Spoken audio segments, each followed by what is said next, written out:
어, 오늘 말씀은 좁은 문에 대한 말씀을 좀 드리려고 합니다. 저는 예전에 신앙생활 할 때 좁은 문, 좁은 길 얘기하면 되게 어렵게 생각했어요. 막 손톱 뽑으면 예수님 부인하면 안 되고, 막 제가 뭐 지난주까지 설교 드렸지만 제가 막 돈 따라 살지 말라 그러고, 이렇게 여러분 이렇게 뭐 세상 사람들은 부동산 투기하지 말라 그러고, 주식 투자가 아니라 투기하지 말라 그러는 겁니다. 잘 구별해서 들으셔야 됩니다. 네. 정상적인 임대업 하셔도 되고요. 뭐 제가 정해주는 남자인가요? 네. 어쨌든 하다 보니까 일이 그렇게 됐습니다. 예, 자꾸 질문들을 하셨어요. 목사님, 이건 안 되나요? 저건 안 되나요? 네. 참 제가 정해드릴 수는 없고요. 그냥 네, 이것이 욕망에서 비롯된 거다 생각하시면 절제하시면 된다고 제가 말씀을 드렸더니 이제 마음에 불안함들이 좀 있으신 것 같아요. 그럼 목사님, 나가서 직장 생활, 그럼 사회활동하지 말고 교회 와서만 기도만 하라는 말씀은 아니시죠? 물론 그런 건 아닌 줄 알고 확인하려고 물어보시는데 맞습니다. 아닙니다. 그런데 이제 많은 분들이 좁은 문을 그렇게 막 다들 하는 거 안 하고 막 이렇게 가난하게 살고 막 이게 또 좁은 문이라고 착각들을 하셨고, 저도 그렇게 오해를 하고 신앙생활을 했어요. 그런데 요번에 마태복음을 공부하면서 너무 놀랍게 제가 또 발견한 건, 저만 놀라울지 모르겠지만 13절 14절에 있는 예수님이 하시니 좁은 문으로 들어가라, 멸망으로 인도하는 문은 크고 그 길이 넓어 그리로 들어가는 자가 많고 생명으로 인도하는 문은 좁고 길이 협착하여 찾는 자가 적음이라. 여기에서 큰 길은 많은 사람이 가는 길이지 편한 길이 아니에요. 저는 이제 그게 먼저 눈에 들어왔어요. 편하고 어려운 기준이 아니고요, 많은 사람이 가는 게 넓은 길이고 소수가 가는 게 좁은 길인데, 그렇게 생각해 보니까 12절에 대한 문맥 속에서 13절이 있더라고요. 그래서 이 13절의 좁은 길은 12절의 삶을 좁은 길이라고 말하고 있는 겁니다. 여러분 12절을 한번 볼까요? 오늘 본문 7장 12절, 아까 좀 읽었지만 여러분이 12절 내용은 아주 간단합니다. 그러므로 무엇이든지 남에게 대접을 받고자 하는 대로 너희도 남을 대접하라. 이것이 뭐라고 하죠? 율법이요 선지자다, 이렇게 얘기하시는데, 이 얘기가 알고 봤더니 앞에부터 있었던 마태복음 5장 1절부터 있는 이 팔복의 강이 있잖아요. 마태복음 5장 1절부터 12절까지는 팔복에 대한 얘기고요, 13절부터 16절은 소금과 빛 해가지고 팔복의 구조에 대해서 알려주시고, 17절부터는 이제 이 내용을 자세하게 적용하며 설명해 주시는 게 5장 17절부터인데, 거기에 무슨 얘기가 나오냐면, 내가 율법이나 선지자를 폐하러 온 줄로 생각하지 말라, 폐하러 온 것이 아니요 완전하게 하려고 왔다라는 말이 나오거든요. 그러니까 결국 이 12절은 5장부터 시작된 율법과 선지자를 어떻게 완전하게 할 것인지에 대한 결론이라는 거예요. 그러면 중간에 있는 여러 가지 내용들이 있잖아요. 제가 지지난주 여러분한테 되게 숨막힐 정도로 말씀드렸죠. 주식 투기하지 마시고, 뭐 이렇게 땅 투기하지 마시고, 돈만을 위해서 살지 마시고. 그럼 목사님, 직장은 어떻게 해요?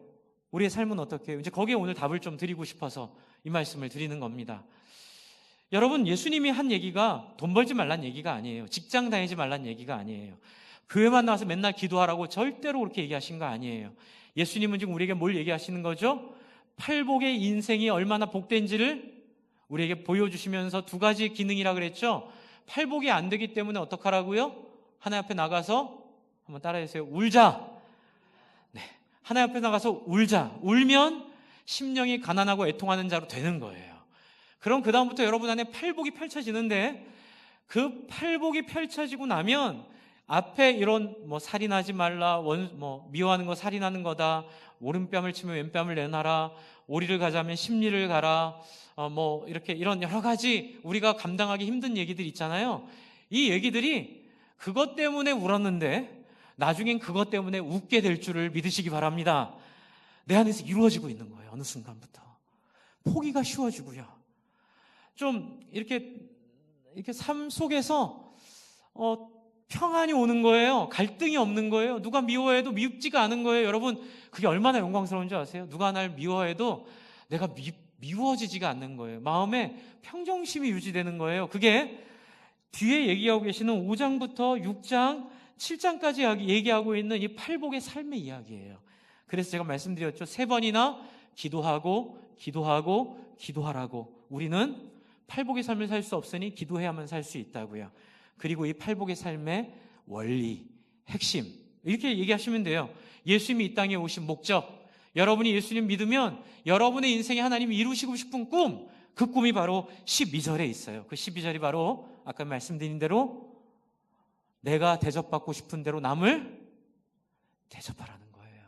제가 찾아보니까 이게 뭐와 똑같냐면 맹자에 나오는 역지사지와 똑같아요. 맹자의 이루편에 상에 나오는 역지즉개연이라는 표현에서 비록된 말이고요. 다른 사람의 처지에서 생각해봐라. 여기에 반대말은 아전인수랍니다. 그러니까 내 하고 싶은 대로 사는 것, 아전인수가 반대말인데요. 너무 흡사한 거예요. 그리고 또 연구를 해봤더니 학자들이 그 얘기를 하더라고요. 이런 비슷한 황금률이 그 당시에 로마 시대에도 또 고대 근동 사회에도 있었다는 거예요.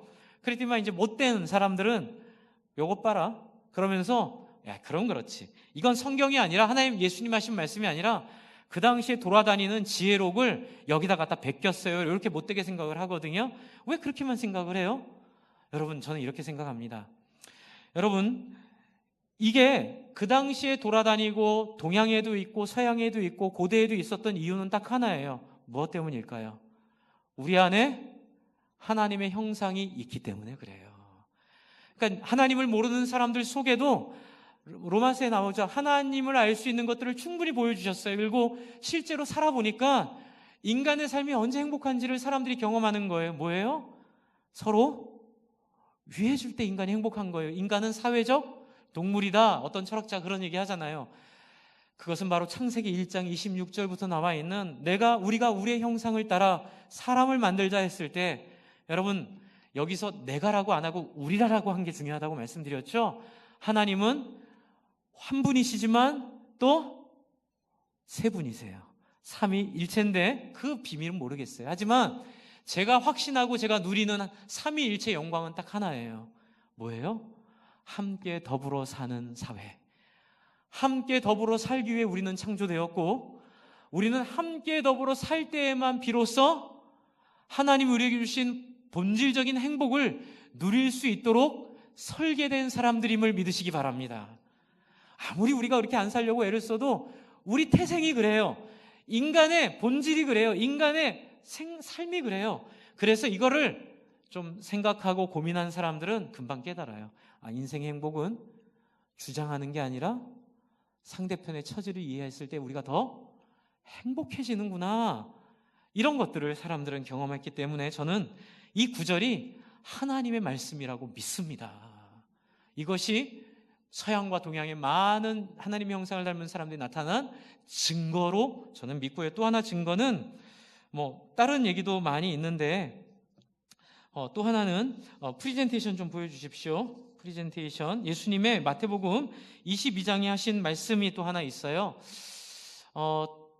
아니요. 그 전에 거요. 네. 예수님께서 22장에 요거가 짝이 되는 또 말씀입니다. 재밌죠? 이 말씀은 앞에 있는 5장의 말씀과 짝이 되고요. 또 내용적으로는 22장에 있는 것처럼 대괄호로 짝이 됩니다. 그런데 예수님을 율법사가 시험하려고 찾아왔어요. 예수님 사실 죽이려고 그런 거예요. 그런데 예수님한테 이렇게 물어봐요. 선생님, 율법 중에서 어느 계명이 큽니까? 왜 물어봤냐면요. 예수님이 하는 행동을 보니까 분명히 예수님은 하나님을 중요하지 않게 여긴다 생각을 했어요. 왜냐하면 안식일에 병자를 자꾸 고치거든요. 그런데 이 유대인들은 신앙은 병자가 죽어나가도 안식일은 하나님만 섬기는 게 신앙이었어요. 그런데 예수님이 막 안식일에 사람을 고쳐가지고 예수님한테 사람들이 다 마음이 가버리니까 이제 지혜롭다고 생각한 율법사가 함정을 놓는 거예요.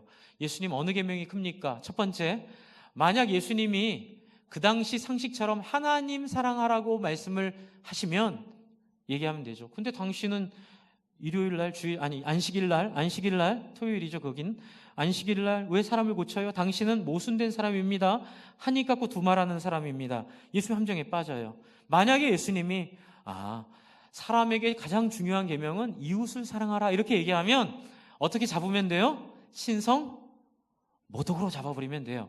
그래서 손해볼 게 없는 질문이에요. 그래서 예수님 죽이려고 질문을 던져요. 율법 중에 어느 계명이 큽니까? 근데 예수님이 뜻밖의 첫 번째를 얘기하시는 거예요. 예수께서 이르시되 내 마음을 다하고 목숨을 다하고 뜻을 다하여 주 너의 하나님을 사랑하라 하셨으니 이것이 크고 첫째 되는 계명이요. 그러면 예수님 왜 안식일에 사람 고치세요? 당신은 한 입으로 두 얘기하는 사람이네요 라고 하려고 하는데 39절 같이 읽겠습니다. 시작. 둘째도 그와 같으니 내 이웃을 내 자신같이 사랑하라 하셨으니 40절까지 읽을게요. 시작. 이 두 계명이 온 율법과 선지의 강령이니라. 여기도 온 율법과 선지의 강령이 뭐라 그랬죠? 다른 사람이 대접을 네가 대접받고 싶은 대로 다른 사람 대접하라 하고, 예수님이 22장에서도 이웃 사랑을 선지자와 율법의 강령이라고 못 박으시면서 놀라운 말씀을 하세요. 그게 뭐냐면 여러분, 이 36절부터 40절에 정말 중요한 구절이 하나 있어요. 한번 상상해서 한번 찾아보실래요? 앞에 한번 보세요. 39절에 있어요. 1번 둘째도, 2번 그와 같으니, 3번 내 이웃을 내 자신같이 사랑하라. 1번일까요? 2번일까요? 3번일까요? 네, 2번이에요. 이와 같으니. 이게요, 인류의 근본적인 종교관을 흔들어버린 얘기예요. 한 번도 이렇게 생각해 본 적이 없어요. 다들 누가 우선이에요? 하나님이 우선이라고. 하나님이 우선이잖아요. 하나님. 그것 때문에 사람도 살리고 죽이고 하는데, 이와 같으니, 그와 같으니, 무엇과 같아요? 하나님 사랑이 무엇과 같은 거예요? 이웃 사랑과 같은 거예요. 그럼 이렇게 말할 수 있어요. 하나님 사랑 없는 이웃 사랑은 의미가 없고, 또한 이웃 사랑 없는 하나님 사랑도 의미가 없어요. 그래서 저는 이 본문이 100% 하나님의 마음에서 나왔다고 믿는 거예요. 여러분, 성경의 모든 관심은 저와 여러분이 자기만을 위해서 사는 삶, 그 비극적이고 비참한 삶, 근데 이 삶이 어떤 삶이냐면요, 많은 사람들이 모르니까 가는 길이에요. 그러니까 이게 넓은 길이에요.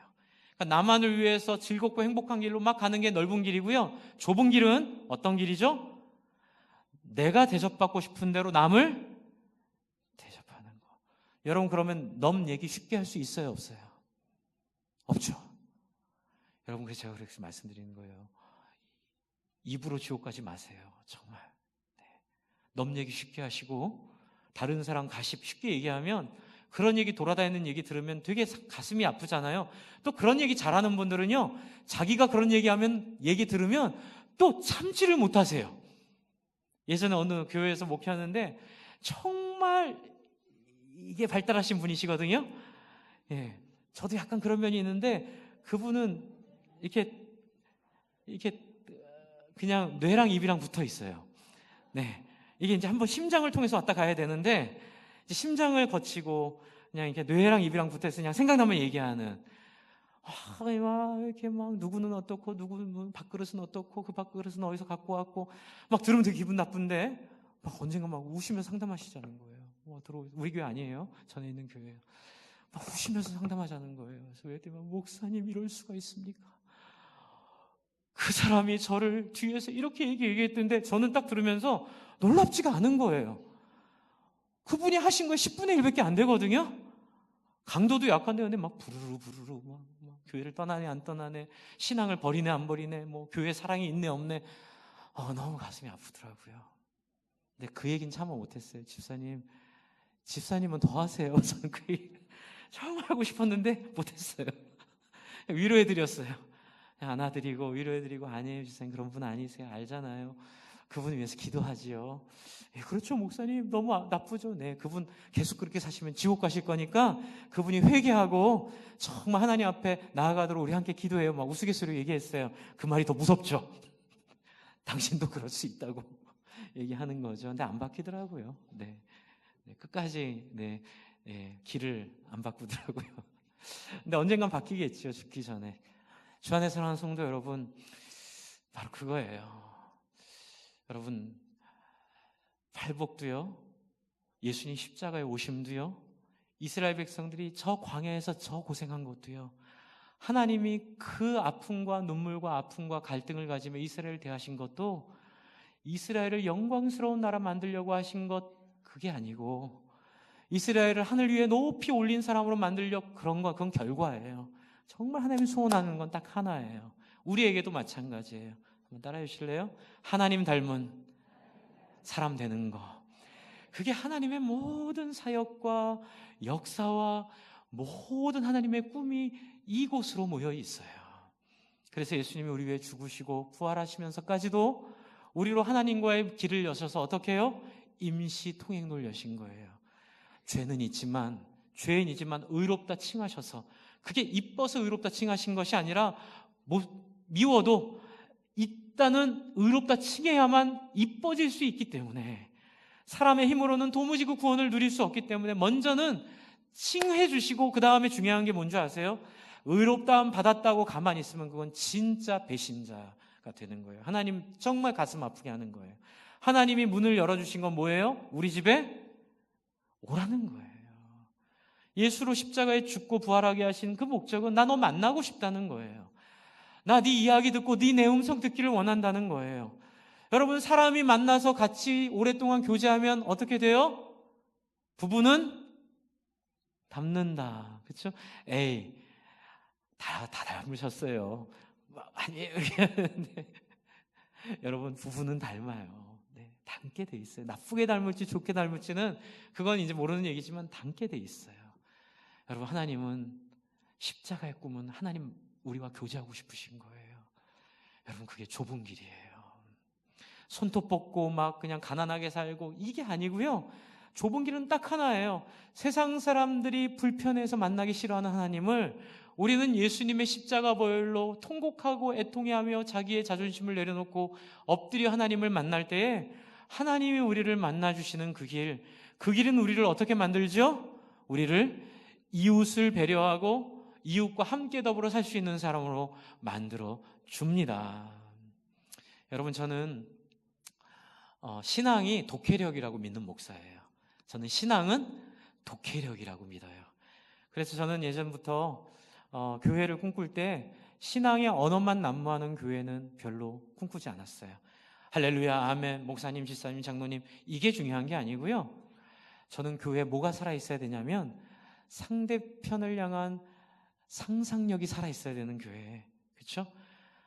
그냥 미사 여구가 아니라 말 한마디에도 사람의 마음을 이해하고 만지고 그 사람의 형편에 들어가 그 사람을 같이 안아주고 그 사람과 함께하는 뭐라 그러죠? 마음과 마음이 만져지는 교회. 이걸 좀 어려운 말로 인문학적 상상력이 살아있는 교회. 그래서 성도님들을 저는 꿈꾸는 게 독해력이 되는 분들. 근데 사실 이거는 독해력이 안 돼도 시골에 있는 어떤 권사님, 아무것도 못 배운 분인데도, 제가 예전 말씀드렸잖아요. 어떤 교수님이 영국에서 10년 동안 그 성경을 열심히 공부해서 그 설교를 자기 고향 교회 가서 했는데, 설교 공부해 갖고 왔는데 그 수요 예배에 참여했는데 아무것도 못 배운 초등학교만 나온 권사님이 전선생님 안 계시니까 설교를 하신다는 거예요. 그런데 자기가 10년 동안 고생해서 박사 논문을 받아온 본문으로 설교를 하실 때 포기했는데 권사님이 얘기를 하는데 울었다 그랬죠. 왜요? 제가 10년 동안 애쓴 걸 초등학교밖에 못 나온 권사님이 시골 안하게 언어로 너무 쉽게 얘기해버리는 거예요. 그 원리를. 그런 면이 있습니다. 여러분, 이것이 저는 상상력이 살아났기 때문에 그게 생겼다고 보는 거예요. 여러분, 성경을 보는 눈은 공부를 많이 해서 생기지 않아요. 깨끗하고 정직한 마음에서 생깁니다. 그리고 이런 사람들이 모여 여러분 좀 상상력들을 많이 나누는 게 저는 인문학이라고 생각을 해요. 인문학이 너무 어렵다고 느껴지시겠지만 인문학은 다른 게 아니라 그냥 하나님의 마음을 가지고 인간이 경험한 경험들을 서로 나누면서 그 어리석은 일들을 다시 반복하지 않도록 자기를 돌아보고 또 자기의 경험을 같이 나눔으로써 또 다른 사람들이 간접 경험을 통하여 이 하나님이 우리에게 주신 놀랍고 풍성한 삶을 함께 경험할 수 있는 하나님 닮은 형상의 흔적이 사유, 좀 어려운 표현입니다. 생각할 수 있는 힘. 여러분, 우리가 개돼지랑 다른 건 생각하잖아요. 그렇죠? 생각하고 고민하고 이렇게 입장을 바꿔놓고 생각해 볼 수 있고 여기 있는 것처럼 역지사지를 할 수 있고 이런 힘들을 저희 하나님 우리에게 주셨음을 저는 믿습니다. 꿈이 있습니다. 우리 작은 도서관 지금 우리 이제 세워가고 있는데요. 적은 작은 도서관을 통해 이 땅에 하나님의 인문학이 다른 게 아니라 책을 많이 읽고 역지사지로 다른 사람들을 생각할 수 있는 이 마음의 주머니, 생각의 주머니가 넓어지고 뇌에서 입으로 달려있는 이 다이렉트 라인이 심장을 한번 거쳐가 입으로 올 수 있는, 그렇죠? 그런 놀라운 변화의 역사가 여러분, 저는 고민과 생각과 묵상 가운데 있으리라 믿습니다. 이건 공부를 하고 안 하고의 문제가 아닙니다. 책을 읽고 안 읽고의 문제가 아닙니다. 그런데 중요한 건 많은 경험들을 함께 나누는 겁니다. 그래서 여러분, 좀 상상력, 놀라운 상상력, 하나님 주신 놀라운 이웃을 바라보는 상상력이 우리 작은 도서관을 통해 일어날 수 있도록 좀 여러분 기도해 주시고, 이 지역에 정말로 짐승 같은 사람들만 살지 않도록 정말로 생각할 줄 알고, 정말 고민할 줄 알고, 사유할 줄 알고, 자기를 좀 이렇게 좀 포기할 줄 알고 희생할 줄 아는 놀라운 씨앗이 우리 교회가 될 수 있기를 간절히 소망합니다. 그래서 인간의 근본적인 생각부터 바꾸어내는, 그래서 이러면 천국 가니까 좁은 문으로 가가 아니라 말씀을 공부하다 보니까 인간 역사의 고민들이 보이고, 그 고민들을 보다 보니까 내가 갈 길이 보여서 기쁨으로 나갔는데 그 길이 뭐예요? 많이 아무도 안 가는 좁은 길이 되는 거예요. 그래서 여러분, 오늘 말씀에서 좁은 문은 내가 대접받고 싶은 대로 남을 대접하는 것이고, 여러분, 이웃과 함께 더불어 사는 삶이고, 이러한 삶을 통해 우리의 삶이 팔복의 삶의 열매를 누리게 될 줄을 믿습니다. 여러분, 그렇다면 제가 한번 여쭤볼게요. 여러분, 이런 삶을 살면 우리의 삶이 어떻게 될까요? 여러분, 만약에 여러분 회사에서, 만약에 여러분의 직장에서, 여러분의 가정에서, 일터에서 만약 이렇게 산다면 어떨까요? 건축가라면, 저도 이제 건축하는 거 옆에서 봤는데 그런 얘기들 하시더라고요. 철근 하나 빠지면 2천만 원이 남는데요. 그러니까 이렇게 시공할 때 철근 뭐 6개 박으라고 해서, 제가 정확하지 않으면 용서해 주십시오. 전문가가 아닌데 얼핏 들은 얘기예요. 이제 6개가 들어가야 되는데 보통 이제 120% 설계를 한다고 들었어요. 틀리면 용서해 주십시오. 120% 설계를 한다 들었는데 하나 빼도 괜찮다는 얘기를 제가 들은 적이 있어요. 옛날에 어디 뭐 할 때 이렇게 물어봤더니 하나 빼도 설계에 큰 무리는 안 간다. 근데 그건 왜 120% 했을까요? 만에 하나 몰라서, 그쵸? 한 거죠. 여러분, 하나 빼면 2천만 원 남아요. 빼실래요? 안 빼실래요? 어떡하라고요? 네가 대접받고 싶은 대로 남을 대접하여. 여러분이 철근 8개 박으라고 건축비 줬는데 여러분의 일을 맡아서 해주는 건축업자가 철근 하나씩 빼가지고 2천만 원 자기들 가져가고, 여러분한테는 묻혔으니 뭘 알아요? 철근 하나 빼놓고는 다 박혔다고 얘기하면 여러분 기분이 좋으시겠어요? 안 좋으시겠어요? 그러니 어떻게 하라고요? 내 집 짓듯이. 여러분 하면 잘 될까요? 안 될까요? 그 업체는 잘 될까요? 안 될까요? 네, 기본적으로 잘 되게 돼 있답니다. 그래서 막스 베버라고 하는 독일 학자가 있습니다. 여러분, 지금 우리가 사는 이 시대는 막스 베버와 마르크스, 이 두 사람의 철학적 정리에 의해서 정의됐다고 봐도 돼요. 무슨 얘기냐면, 미국을 위시로 한 서유럽의 자본주의 사회는 이 막스 베버의 어떤 철학적 사유의 정리를 통해서 정당화됐고요. 그리고 지금 공산주의, 저 북쪽에 있는 분들이 이렇게 같이 주장하고 말하고 있는 그 생각은 칼 마르크스라고 하는 그 분의 어떤 생각 사유에 의해서 이렇게 정리했는데, 생각이 얼마나 중요해요, 그렇죠? 사람을 잔인하게도 만들고 또 사람을 풍성하게도 만들잖아요. 이 막스 베버라는 분은 정말 천재예요. 여러분, 이분이 쓰은 책 중에 프로테스탄트 윤리와 자본주의 정신이라는 굉장히 유명한 책이 있습니다. 그러니까 이분이 뭘 연구했냐면요, 근대 사회의 발전, 시민 사회의 발전을 연구해 보니 거기에 무엇이 결정적이었어요? 바로 이 기독교인들이 결정적이었다는 거예요. 어떤 마음이요? 바로 오늘 읽은 이 12절. 그러므로 무엇이든지 남에게 대접을 받고자 하는 대로 너희도 남을 대접하라. 하나님 사랑이 이웃 사랑이라는 마음으로, 예전에는 눈치만 보고 돈만 벌려고 살았던 사람들이 자기 일을 누구한테 하듯이 해요? 하나님한테 하듯이 하기 시작했다는 거예요. 그래서 루터가 처음 그 얘기했죠. 직업 소명론. 그래서 우리에게 준 직업은 하나님이 우리에게 준 사명이다. 이제 막스 베버가 정리한 거예요. 근데 연구를 너무 잘했어요. 맞아요. 칼빈이라고 하는 스위스를 중심으로 있었던 그 우리 개혁주의 교회의 선생님이시죠. 칼빈과 종교개혁의 원료 루터에 의해서 이 직업 소명론이 굉장히 이렇게 이 시대를 바꿔놓은 흐름이 된 거예요. 그래서 여러분 그 스위스 시계 아시죠? 스위스 시계가 그런 배경이 있다고 합니다. 어떻게 해요? 시계를 만들 때 누가 보든 안 보든 최선을 다해서 최고의 제품을 만드는 것들. 그렇죠? 여러분 왜 명품 좋아하세요? 명품 왜 좋아하세요? 좋아하신 이유가 뭐예요? 제가 예전에 한번 명품 좋아하는 이유를 한번 들어봤더니 이해는 되더라고요. 한 땀 한 땀 최고의 장인이 나를 위하여 땀 흘리며, 그쵸? 애쓰며 만든 그 정성, 그게 그 명품의 핵심이라는 거예요. 여러분 사실 이 좋은 제품들, 좋은 것들의 이 역사적 철학적 기반을 따라가면 오늘 우리가 읽은 내가 대접받고 싶은 대로 남을 대접하라는 이 팔복의 원리가 그 안에 원래는 있었습니다. 그래서 자본주의 형성은 어떻게 됐냐면요, 이 예수 믿는 사람들이 그렇게 하나님을 대하듯 직업을 대하니까 자본이 쌓이기 시작했다는 거예요. 그리고 이제 아픈 부분이에요. 막스 베버가 이제 그 부분을 지적했는데, 저는 이 부분이 기독교의 완성되지 못한 미완 또는 실수라고 생각해요. 그 자본 축적을 애써서 노력했기 때문에 정당하게 여기기 시작한 것이 지금 자본주의 기반이 됐다는 거예요. 그러나 이 두 번째, 첫 번째는 맞습니다. 여러분 먼저 첫 번째를 말씀드릴게요. 여러분 직장에서 여러분 열심히 최선을 다해 여러분에게 주어진 일을 하는 것이 목사가 설교 준비하는 것과 같이 똑같은 무게에 똑같이 귀한 일임을 믿으시기 바랍니다. 캐셔로 사람을 만나든지, 노동을 하시면서 포크레인으로 땅을 파든지, 타일을 붙이든지, 여러분이 주어진 그 회사에서 여러분의 요구하고 있는 일을 할 때에 눈가림으로 하지 말고 어떻게 해요?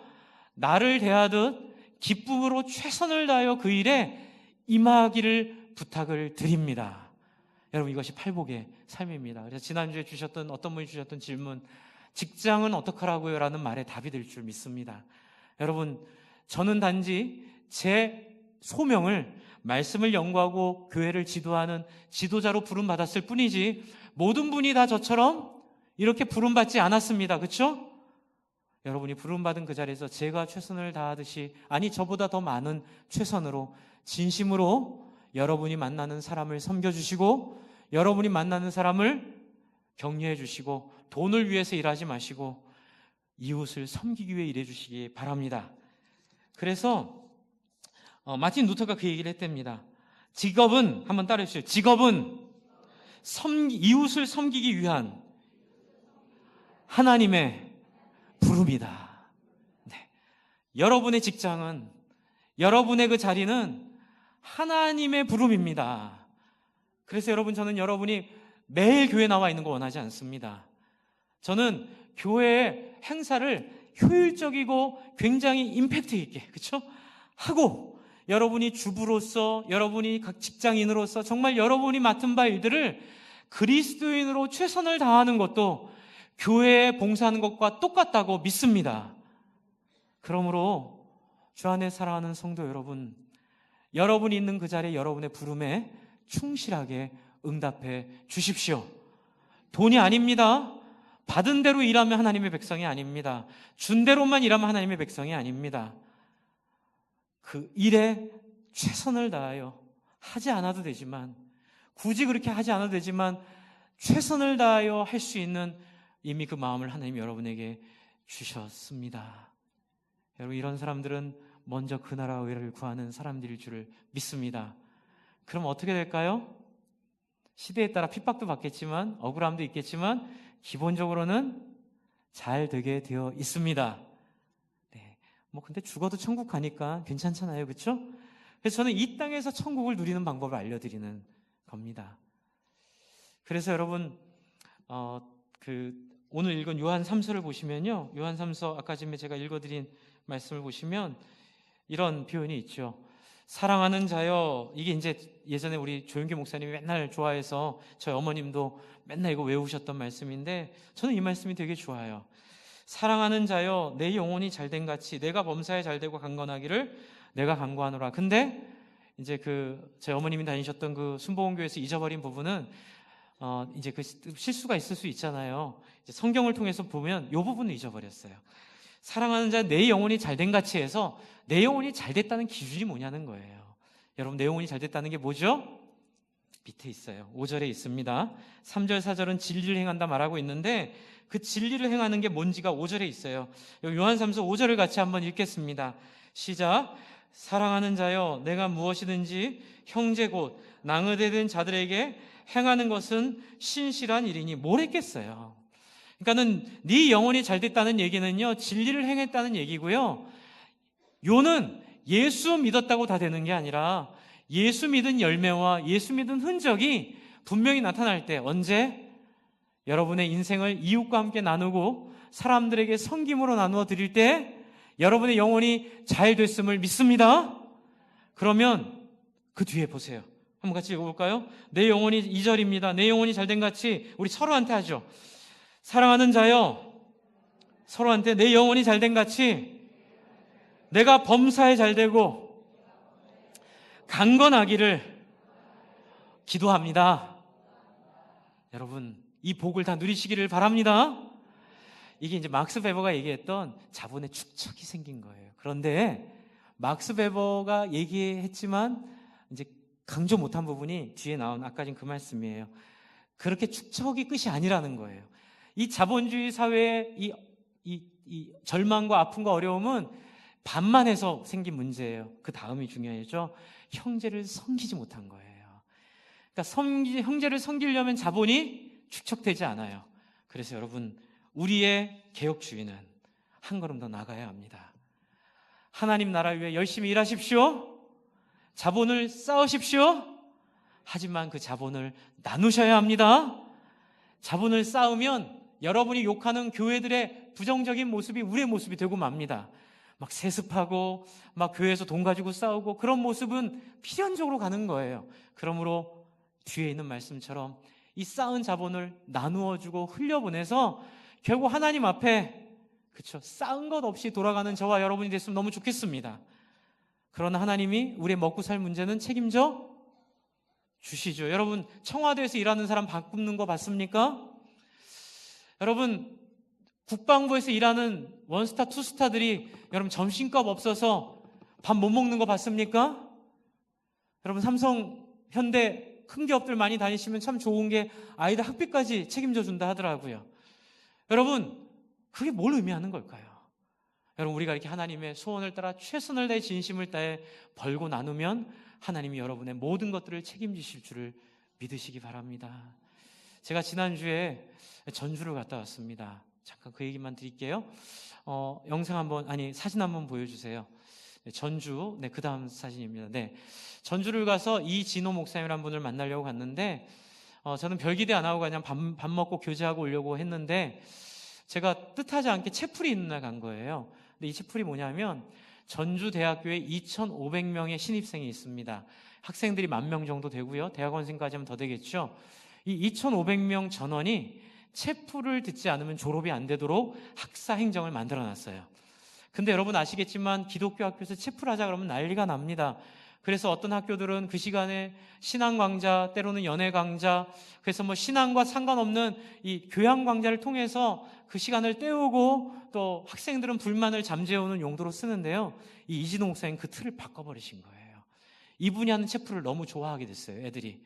그런데 이분은 화요일날, 목요일날 이틀을 2,500명을 한 200명씩, 300명씩 나눠서 저 홀에 모아놓고 앞에 앉아서 채플을 드리게 하는 게 아니라 동그란 상에 앉아 채플을 드리게 해요. 어떻게 해요? 목장을 만든 거예요. 그래서 전교생을 소그룹으로 묶어주고요. 전주 시내에 있는 목회자들 다 부르고, 그것도 모자라서 자기 교인들 30명 정도를 자원을 받아서 집사님들이 이 시간, 자기가 1시간 정도 전주대학교 가서 아이들과 함께 시간을 보내는 것을 휴가를 받던, 중간에 자기가 그 시간을 양해를 받던 하고 나와가지고 거기서 함께 아이들과 시간을 보내도록 했습니다. 그래서 여러분, 한 학기를 저렇게 함께 하면요, 그 교회 가서 밥도 먹여주고, 그 집사님이 가서 아이들과 함께 놀이동산도 가고, 그러면서 그 아이들 속에 있는 아픔과 눈물과 외로움과 고통들을 다 만져주는 거예요. 그러니 이 아이들이 얼마나 행복하겠어요.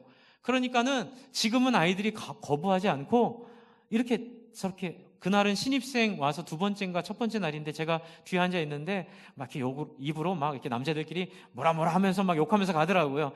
바빠 죽겠는데 이런데 또 오라 그런다고 막 이렇게 가는데도 거부하지 않고 다 와서 앉아 있는데, 너무 놀라운 것은 이 아이들이 조금씩 변해간다는 거예요. 근데 이 핵심에 뭐가 있는 줄 아세요? 행복이 있어요. 어떤 행복이 있냐면 서로를 축복하는 행복을 알려주세요. 그 다음 장을 한번 보여주세요. 네, 이게 다 찬 겁니다. 이제 제가 간 클래스 그날 5개 있었는데 제가 2번째 시간 들어갔어요. 그 다음입니다. 네, 이렇게 영상에다가 보여줘요. 자, A4 용지를 나눠주고 학번이랑 이름을 쓰라고 하고 거기에 뭐라고 하냐면 네가 꿈꾸고 싶은 소망을 써라 이렇게 합니다. 그냥 소망이라고 해요. 그럼 그걸 쓰는데 되게 소망들이 유치해요. 여자친구 생기게 해주세요. 뭐 애완견이 갖고 싶어요. 뭐 그런 소박한 거예요. 아르바이트 구하게 해주세요. 그러면 하나님의 나라는 그런 게 아니야 이렇게 안 하시고요. 그런 거 아니죠. 그걸 다 만져주세요. 그래서 뭐 누구야 보자 이렇게 해서 읽어도 되니? 하고 읽으면 남자친구 위해서 기도해달라고 일어나 보라고 막 이렇게 재미있게 하시면서 이걸 비행기로 접어요. 종이 비행기로. 그리고 다음 장면 보여주세요. 날려야 돼. 비행기를 날리고 반드시 남의 비행기 하나를 가져와야 된다고 제가 말씀드렸어요. 이해되셨죠?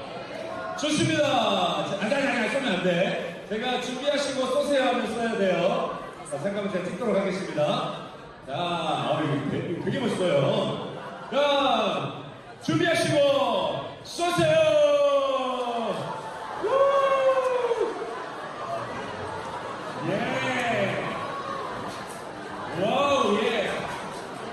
네, 이제 저렇게 비행기를 날리면 비행기를 하나씩 갖고 와요.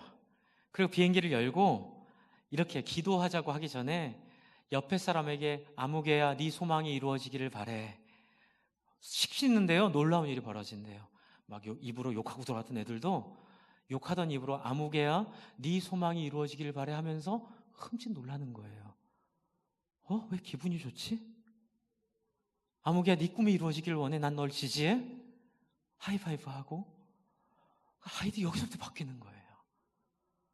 그러면서 아이들이 이 기쁨을 누리는 거예요. 다음 장 보여주세요. 그래서 이분이 야구 잠바를 입고 저보다 1살 많으신데 이렇게 입고 방방 나르세요. 거기서 너무 신나 죽겠대요. 자기는 아침에 나와서 저녁 11시에 들어가는데 자기 피곤한지도 모르겠대요. 너무 신나 죽겠고 이분이 이제 아이들과 막 스킨십을 해요. 하이파이브하고 아무개야 넌 언제 왔니? 언제 왔니? 이렇게 얘기를 하시는데 참 감사했던 건 뭐냐면 이분이 저를 만나는데 한 20분을 저를 바람을 맞추셨어요. 근데 이유가 뭐냐면 이분은 항상 채플이 끝나면 밥 못 먹은 애들은 CU로 와라, 편의점으로 와라. 그래서 오면 걔네들 밥 먹는 거 보면서 같이 대화하고 하이파이브하고 어깨 동무하고 그러면서 이렇게 물어봐주고 좀 유치하지만 이렇게 시간을 보내다 늦으신 거예요.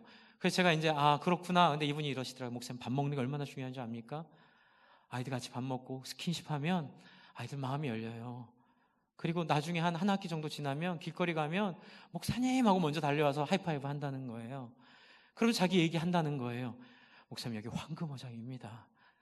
전도 안 된다고요? 아닙니다. 선교 안 된다고요? 아닙니다. 우리가 안 할 뿐입니다. 근데 이분이 한 번 카드를 긁을 때 8만 원에서 10만 원을 긁으신대요. 근데 이게 하루에 몇 번이 있냐면 2,500명을 이렇게 긁으셔야 되는 거예요. 그러니까 이게 몇 번이 있냐면 한 타임마다 10만 원씩 해도 8만 원씩 해도 이게 6타임 정도 있고 목요일도 고등학교 2개 교장 선생님이 찾아오셔서 전주대학에서 잘한다는 얘기 듣고 우리 학교 채플도 해달라 그래서 지금 고등학교도 들어가신대요. 그래서 내년에 저희 교육자도 하루 근로 출장 보내려고요. 배우라고. 들어가서 거기 가서 그렇게 아이들과 호흡하고 저는요 저 자리에서 심장이 터져 죽는 줄 알았어요.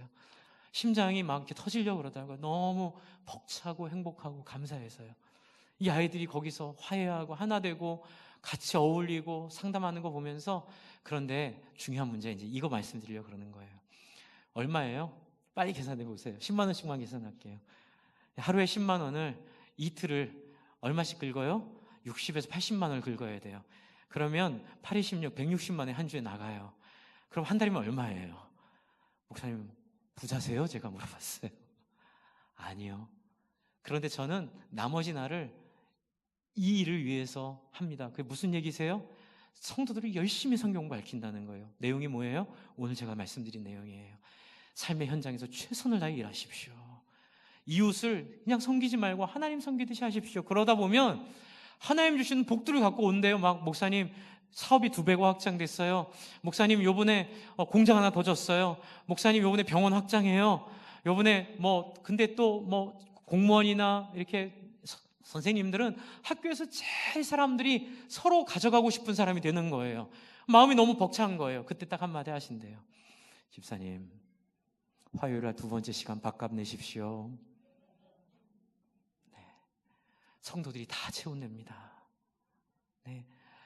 상처도 없고 불편도 없고 거기에 아픔도 없이 기꺼운 마음으로 자원하는 마음으로 하나님이 자기에 주신 삶의 현장에 쌓은 자본들을 저런 사역을 통해서 그 교회는 다 나눈다는 거예요.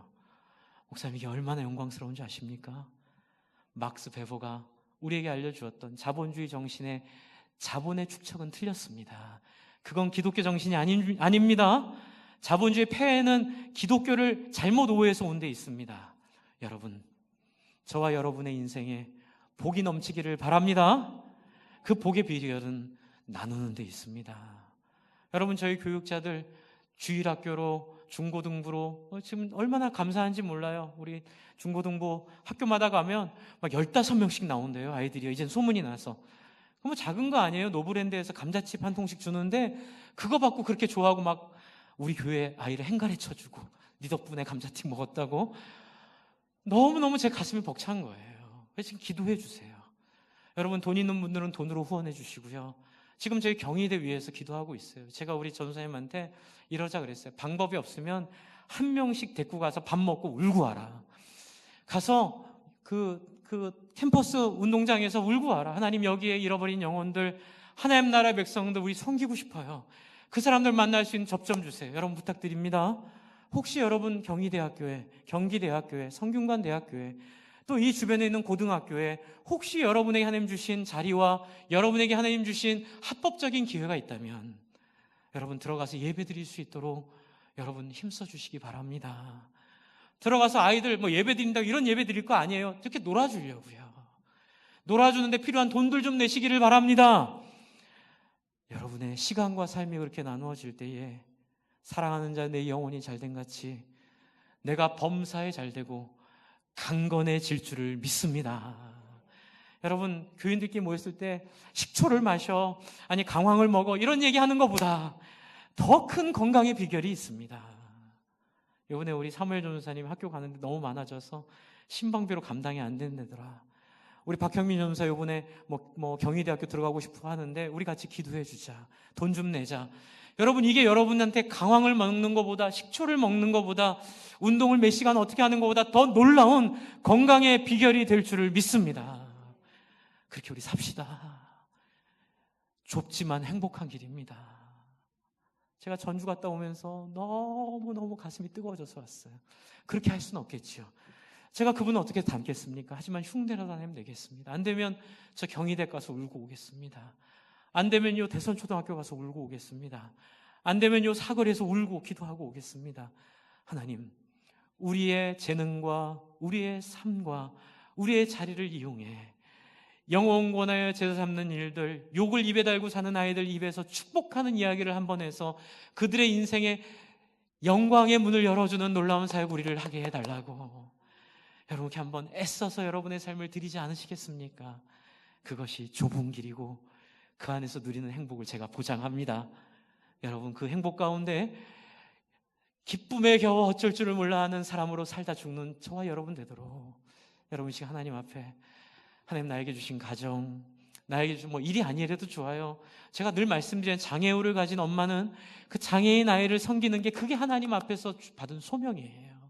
그거는 큰 교회 목사님 소명과 다를 게 없어요. 하나님 똑같이 귀하게 여기십니다.